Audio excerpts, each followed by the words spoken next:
I like books and I cannot lie. Yeah, that was cheesy.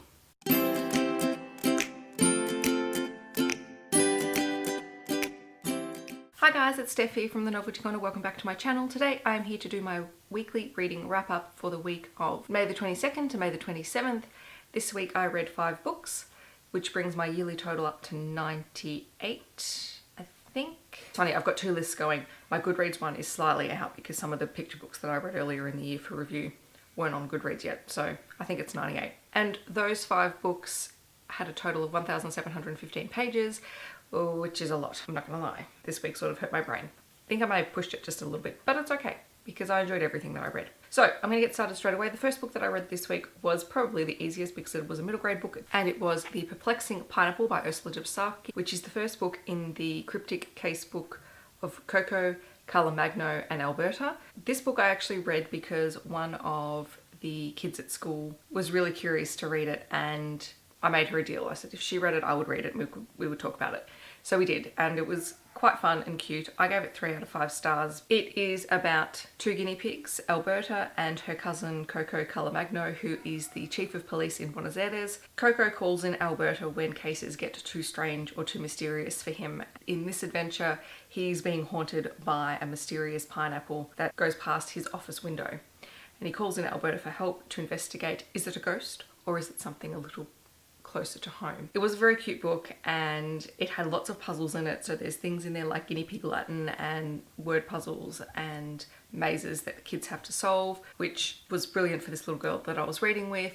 What can you say? It was quite fun. Quite a challenging read actually for a middle grade book, but Ursula Dubsaki always plays with language, so there is that. Definitely check it out. There's at least 2 other books that I know of, and I think I may end up reading them at some point anyway, just so that I can talk about them with the kids. The next book that I read this month was Lies by T.M. Logan, and this is a psychological thriller about a father named Joe Lynch who, while driving his son home from preschool one day, spots his wife's car in traffic, and at his son's insistence follows his wife to a hotel when she should be at tennis and witnesses her having an argument with a family friend.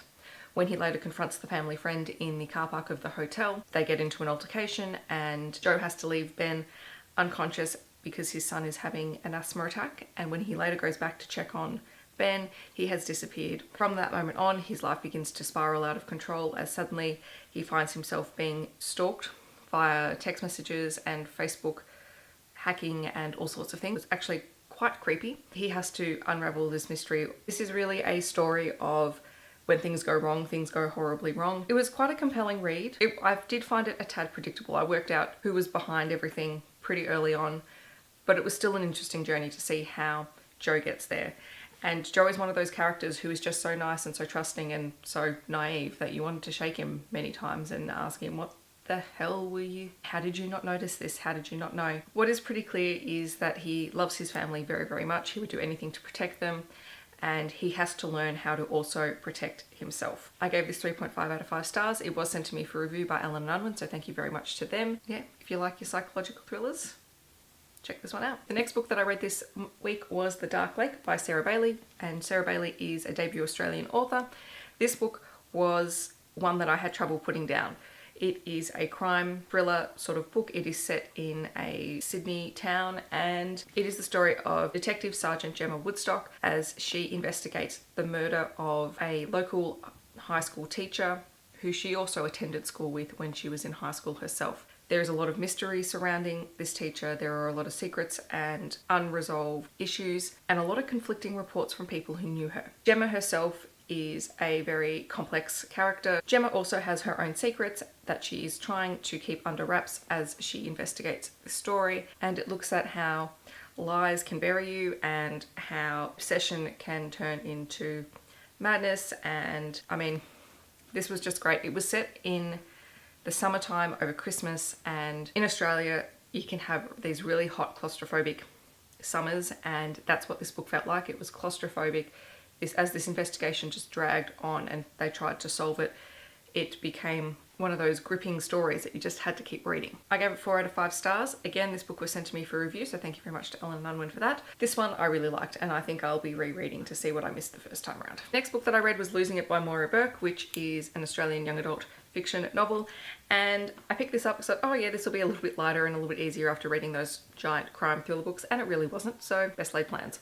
This is what happens when you don't read the blurbs and you don't know anything about the book. I digress. So this is the story of Josie, who begins this book as, I believe, a 13-year-old living in the Melbourne suburb of Fawkner in the 1980s. Her father is an alcoholic. Her mother is trying to keep her whole family together. Her sisters do their own thing. Josie is simply surviving life, or attempting to, as she mixes sex and alcohol and drugs and very, very, very complex, very questionable relationships. This story was told in second person. You get to push the trolley aside, you get to do this, you get to do this. So we're Josie in the story, and that was really compelling to read. Like I said, I don't often read second person narratives, and I didn't know that this was going to be one of those going into it, but I really enjoyed it. It was a quick read, but it wasn't necessarily an easy read because Josie goes through so much in this book, and this spans quite a few years as she eventually grows up, leaves school and gets a job. It was also really fascinating to read a book set in Melbourne because obviously I love being able to see my hometown represented in stories, and that was quite interesting to pick out bits and pieces. Ultimately, you feel for Josie because she is this reckless teenager. She's just trying to do what she wants to do, and she doesn't believe that the adults know anything, and they can't help her any more than she can help herself. I gave it 4 out of 5 stars. Really powerful stuff. The last book that I read this week was probably both the most satisfying and the hardest book to read, and that was Red Sister by Mark Lawrence, which is a 500-page fantasy novel, and I wasn't sure what to expect from this going into it. I really liked it. I really did, but it did take me a little while to settle into the fantasy because I don't read a lot of deep fantasy stuff anymore. This was quite dense. There was a lot of world building. I'm going to have a really hard time describing this book, so I'm actually just going to read the blurb of this one because I think that's just going to be the easiest way. At the convent of Sweet Mercy, young girls are being raised to be killers. Some have inherited old bloods which bestow upon them special talents. Sweet Mercy hones its novices' skills with great care. It takes 10 years to educate a Red Sister in the deadly arts of blade and fist.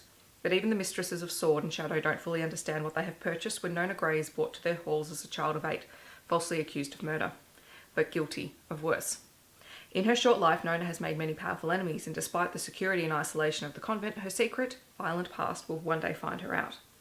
Nona must come to terms with her demons and learn to become a deadly assassin, if she is to survive. So it is the first book in a series. I think the series is called The Book of the Ancestors, and Nona was a really fantastic character. I really loved reading about her, and I really loved reading about her experiences. This book is broken up into 2 parts. There is the first part, which is the Red class, which is when Nona begins at the school, and the Red class is sort of the younger students. And then the second book is Grey class, which is the next level up. The first part of the book spans 2 years. So Nona spans Nona's first 2 years in the Red class before she finally graduates up into the Grey class. There's a lot of magic and mystery and intrigue in this. Nona is tough and fierce and incredible. The book is not for the squeamish. There are a lot of fight scenes, there's a lot of blood, there's a lot of gory stuff going on, and I loved it. It was awesome. What I really loved was the world building, particularly of Sweet Mercy, because it is such a complex idea, this place for holy women, and some of them simply are holy women, some of them don't fight because there's different classes of sisters, then contrasted with the sisters who are incredibly deadly. I haven't done this one any justice, I apologise, but if you like your fantasy, if you like your schools for assassins, definitely pick this one up.